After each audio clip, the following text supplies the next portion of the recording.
O título da mensagem de hoje é 5 graves erros com relação à segunda vinda de Jesus. Jesus, falando da sua segunda vinda, declarou: "E quando eu for e vos preparar lugar, virei outra vez e vos levarei para mim mesmo, para que onde eu estiver, estejais vós também." Texto de João 14, 2 e 3. Repetindo: "Virei outra vez", disse Jesus. A volta de Cristo constitui para o cristão o que nós denominamos, à luz da Bíblia, a bendita esperança, a que se referiu o apóstolo Paulo em sua carta a Tito, capítulo 2 e versículo 13, aguardando a bem-aventurada esperança e o aparecimento da glória do grande Deus e nosso Salvador, Jesus Cristo. Entretanto, em virtude da demora da volta de Jesus, o apóstolo Pedro falou de zombadores que iriam negar essa vinda, e ele escreveu o seguinte: "Sabendo primeiro isto, que nos últimos dias virão escarnecedores, andando segundo as suas próprias concupiscências, e dizendo: onde está a promessa da sua vinda? Porque desde que os pais dormiram, todas as coisas permanecem como desde o princípio da criação." Segundo a carta de Pedro, capítulo 3, versículos 3 e 4. E nos dias atuais, o que se observa? A situação não é diferente. Quase não se ouve mais pregar sobre a segunda vinda de Jesus. E, para tanto, articularam 5 graves erros a respeito da promessa de Jesus: "Virei outra vez." Quero indicar o primeiro erro com relação à vinda de Jesus. Em primeiro lugar estão aqueles que fogem ao que está escrito sobre não indicar dias e horas, fazem cálculos cronológicos e se aventuram a indicar uma data fixa para este futuro acontecimento. Eu pergunto, será que essa gente que se diz ilustrada, profetiza, profetas, nunca leram Mateus 24, 36? Mas daquele dia e hora ninguém sabe, nem os anjos do céu, mas unicamente meu Pai. Também em Atos, capítulo 1, versículo 7, disse-lhes: "Não vos pertence saber os tempos, as estações que o Pai estabeleceu pelo seu próprio poder, para, com pesquisas sem base bíblica, querendo saber mais do que o próprio Jesus, que somente o Pai, disse ele, sabia do dia e da hora." E em Atos, Jesus repreendeu os discípulos quando disse: "Não vos pertence saber os tempos e estações que o Pai estabeleceu pelo seu próprio poder." Lemos também em Marcos, capítulo 13, versículo 33, "Olhai, vigiai e orai." 3 coisas que não podemos deixar de fazer. Olhai, vigiai e orai, porque não sabeis quando chegará o tempo. Além disso, está a igreja preparada para a volta de Jesus? Nós temos um exemplo de pessoa que vai além do que está escrito, porque, de acordo com esse título, versículo Marcos 13, 33, "Olhai, vigiai e orai, porque não sabeis quando chegará o tempo." E exemplo disso está a Igreja Adventista do Sétimo Dia, que através do seu fundador, William Miller, se aventurou a fixar a data de 23 de março de 1843 para a segunda vinda de Jesus.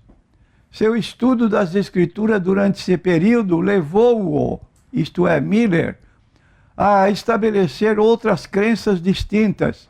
Seus princípios, em suma, eram os seguintes: que Cristo voltaria de maneira pessoal e visível nas nuvens do céu cerca do ano de 1843, que os justos mortos ressuscitariam incorruptíveis e os justos vivos seriam transformados para a imortalidade, sendo ambos levados juntos para reinarem com Cristo na nova terra. Terceiro, que os santos seriam apresentados a Deus. Quarto, que a terra seria destruída pelo fogo. Quinto, que os ímpios seriam destruídos e seus espíritos conservados em prisão até sua ressurreição e condenação. Sexto, que o único milênio ensinado na Bíblia eram os 1000 anos que se seguiriam à ressurreição. Quanta dessas profecias se cumpriu? Nada aconteceu. Fracasso que foi disfarçado e indicado uma nova data por um tal de Samuel Snow para 22 de outubro de 1844. Então, William Miller estabeleceu o que deveria ocorrer naquele dia. Isso ficou conhecido como Grande Desapontamento, título dado pelos próprios que admitiram que Jesus viria numa dessas duas datas, ou 23 de março de 43, ou 22 de outubro de 1844. Então, segundo erro com relação à segunda vinda de Cristo é que nós não vamos perceber quando Jesus voltará, porque a volta dele só se perceberá com os olhos do entendimento, não os olhos físicos. E nessa base, o que pode se esperar? Pode-se esperar que Jesus não seja vindo, ou não venha. Isto já ocorreu em duas datas distintas pelas testemunhas de Jeová. Não aguardam mais a vinda de Jesus prometida em João 14, 2 e 3, e reiterada pelos anjos que desceram do céu por ocasião da ascensão de Jesus. Registro bíblico em Atos, capítulo 1, versículo 9 a 11. Este Jesus que dentre vós foi retirado para o céu, da maneira que o vistes ir, ele voltará. Escreveram sobre a vinda de Jesus, que é percebida com os olhos do entendimento, repetindo o que nós dissemos.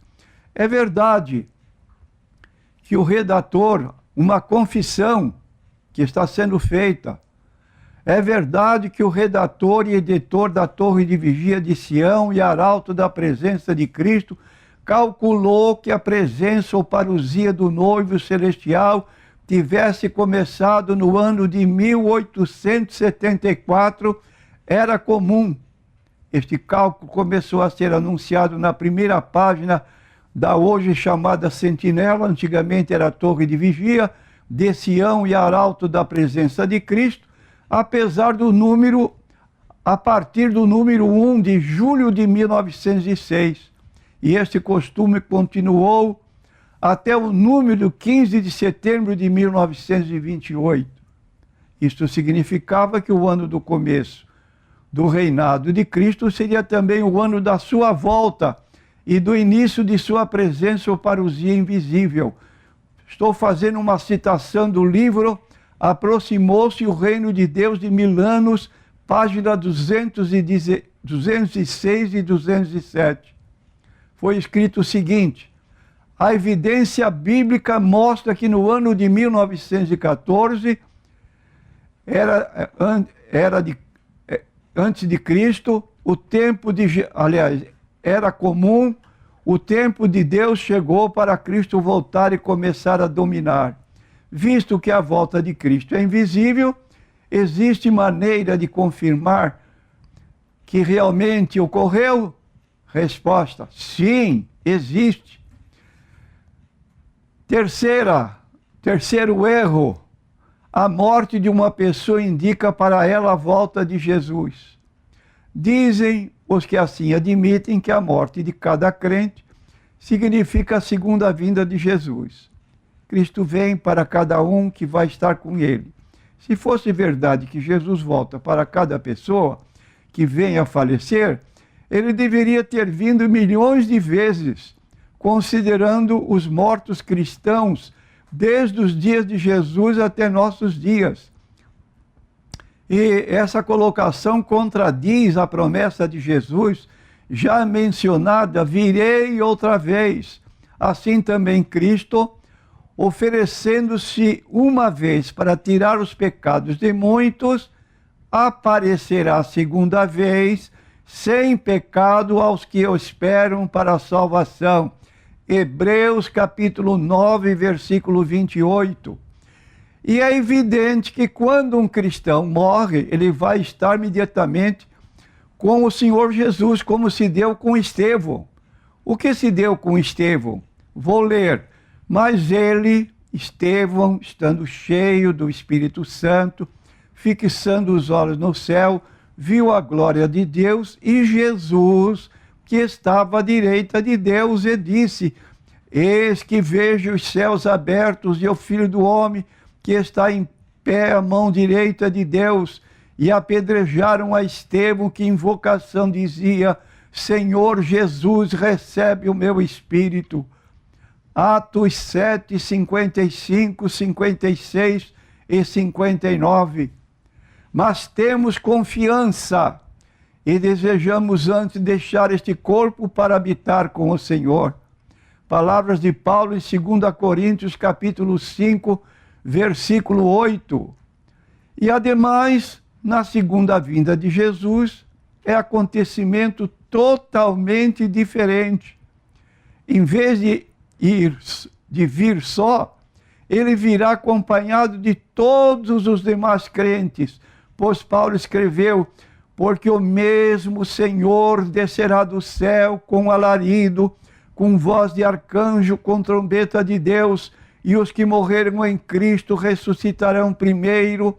Depois nós, os que ficarmos vivos, seremos arrebatados juntamente com eles nas nuvens, a encontrar o Senhor nos ares, e assim estaremos para sempre com o Senhor. Palavras que se encontram em 1 Tessalonicenses 4, 16 e 17. Quando um cristão morre, não há nenhum arrebatamento de todos os santos. A partida deste mundo de um morto é assunto só da pessoa que morre.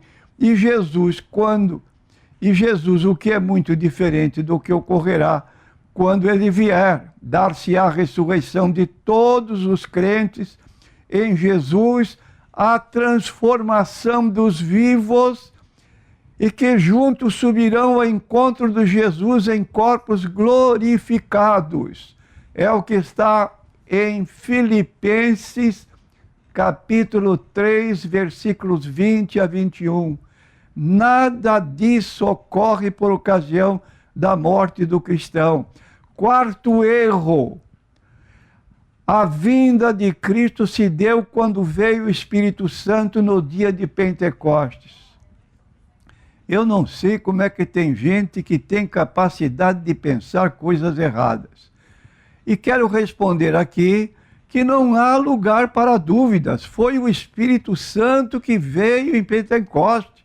Isto é, a terceira pessoa da Trindade e não a segunda, que é o Senhor Jesus Cristo. O Espírito Santo veio para cumprir o que Jesus havia dito em João 14, 16. E eu rogarei ao Pai, e ele vos dará outro Consolador para que fique convosco para sempre. Versículo 17.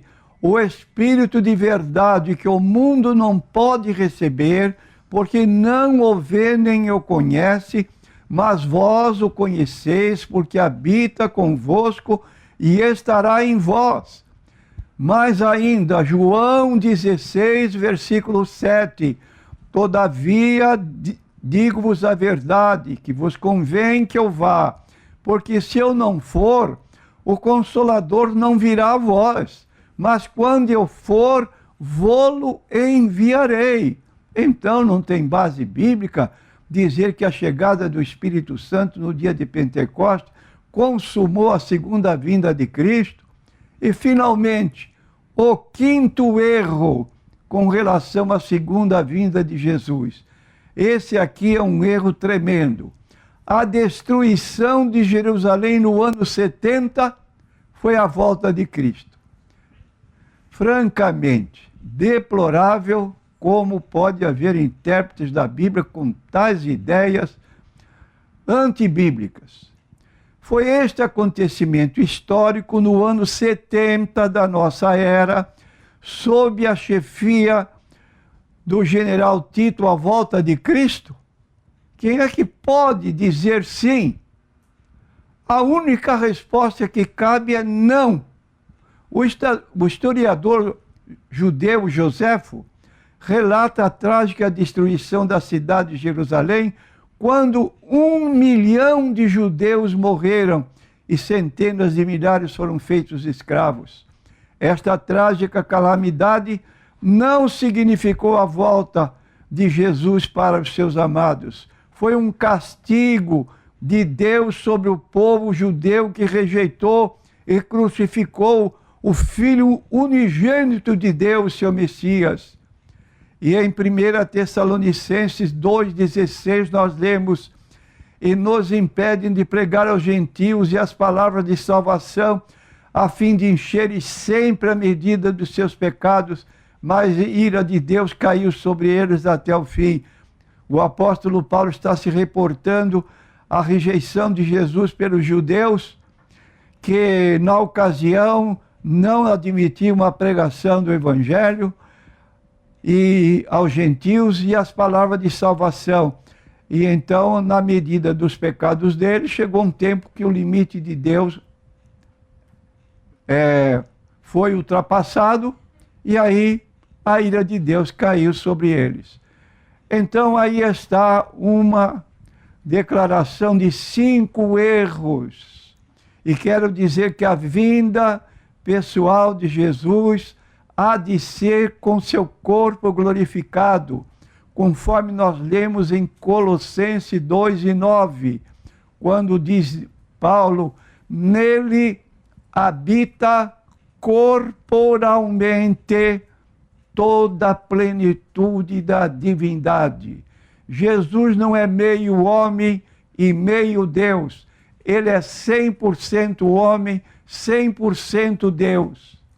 E ainda, citando o apóstolo Paulo em Filipenses 3:20, a nossa cidade está nos céus, de onde também esperamos o Salvador, o Senhor Jesus Cristo, versículo 21, que transformará o nosso corpo abatido para ser conforme ou igual ao seu corpo glorioso, segundo o seu eficaz poder de sujeitar também a si todas as coisas.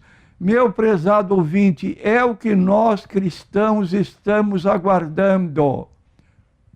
Este corpo corruptível vai se transformar em corpo incorruptível. Você pode ler isso em 1 Coríntios 15:51. E ali então está o que diz o apóstolo Paulo, que me convém ler para deixar bem claro, ou mais claro ainda, este assunto tão palpitante que nós estamos trazendo aos nossos ouvintes. E nós lemos assim o que escreveu Paulo a respeito: eis que vos digo um mistério. Mistério é um segredo sagrado. Está sendo revelado pelo apóstolo Paulo para os leitores da Bíblia e para você, meu prezado ouvinte, que está ouvindo esta mensagem.